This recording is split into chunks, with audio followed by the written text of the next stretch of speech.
agreements on the sidelines. Back and forth, heated back and forth, yelling at each other.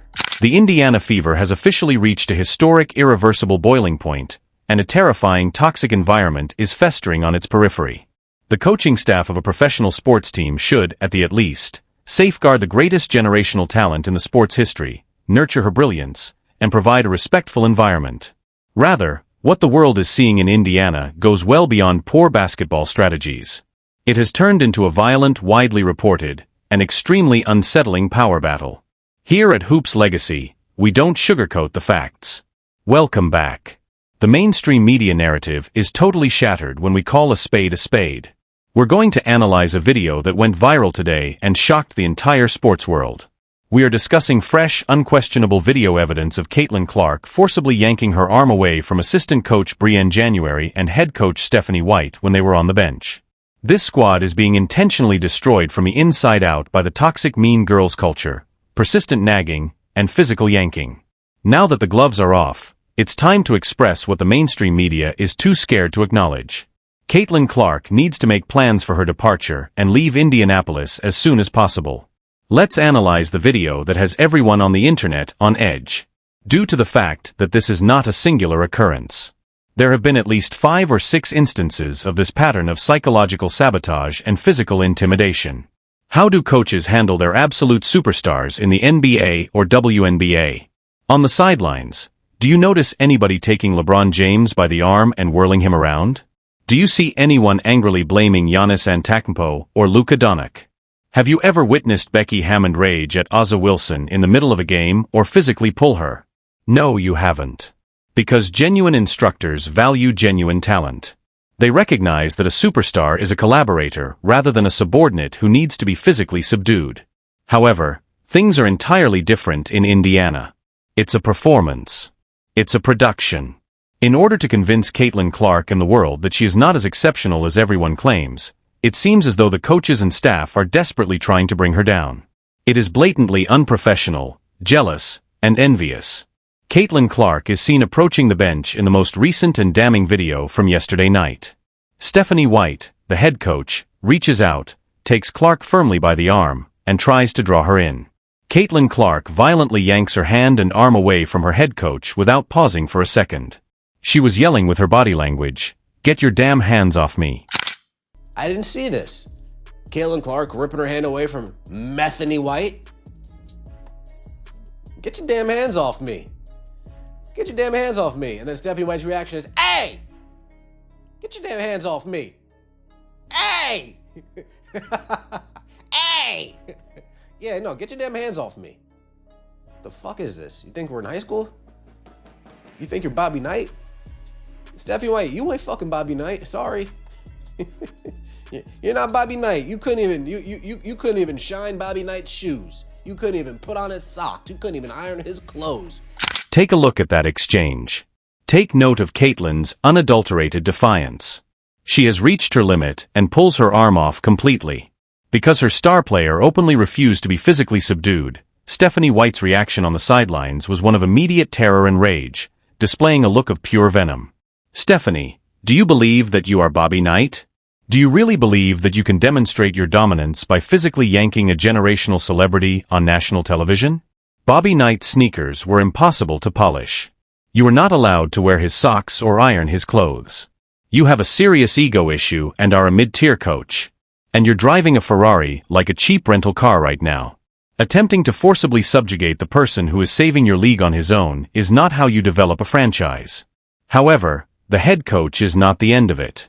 The assistant coaching staff has also been fully impacted by the poisonous behavior. Since the beginning, there has been a top-down culture of intimidation. To demonstrate that this is not a one-time miscommunication, let's look back at how this trend began. I remember this. Caitlin Clark doing what Caitlin Clark does, hyping up the crowd, getting the crowd rowdy. And here comes the coach. Here comes the coach, grabbing her. Why? What are we doing here? You can't show too much emotion, Caitlin. Everybody's gonna get mad at you, Caitlin. You can't show too much emotion. You're showing up everybody else. What are we doing here? You don't take the fire out of the player. We spotted the indications early on. Bringing that pure electric energy to the arena, Caitlin Clark is doing what she does best, hyping up the crowd and making the fans boisterous. And what takes place? Suddenly, the coach grabs her and pulls her back while attempting to put out the flames. They advised her against displaying too much emotion. They informed her that everyone else was showing up. A generational player's passion cannot be extinguished. When they are carrying the entire arena on their shoulders, you do not pull them back. However, the Indiana coaching staff found it intolerable that she was the exclusive focus. Additionally, the frustration on the sidelines has only grown as the season has gone on. Every game has become a psychological battlefield due to the ongoing micromanagement. Agreements on the sidelines. Back and forth, heated back and forth, yelling at each other. Stephanie White pointing, like the annoying person that she is. Just nagging. Just nagging. On the sidelines, watch this furious back and forth. Stephanie White is pointing, simply persisting like an obnoxious, antagonistic principal. Constructive coaching is not what it is. It is not a change in strategy. It's an ego trip. It is a purposeful, persistent attempt to minimize the greatest development in women's basketball in many years. Caitlin is forced to put up with continual finger-pointing from someone who ought to be encouraging her as she stands there taking in the criticism. Additionally, the assistant coaches are more than willing to participate in the bullying. Assistant coach Bannon January can be seen waiting for Caitlin Clark as she leaves the floor in another startling video. January reaches out, snatches Clark's arm with force, turns her whole body around, and stands squarely in her face while yelling and pointing a finger. It seems these coaches just can't help themselves. And here comes Brianne January, grabbing Caitlin Clark by the arm. Let me swing you around. Let me get up all in your face. These coaches are really on one, huh? Folks, this is... Observe how she maneuvers her. Take a look at the physical hostility. These coaches are unable to help themselves. They are experiencing a severe power outage.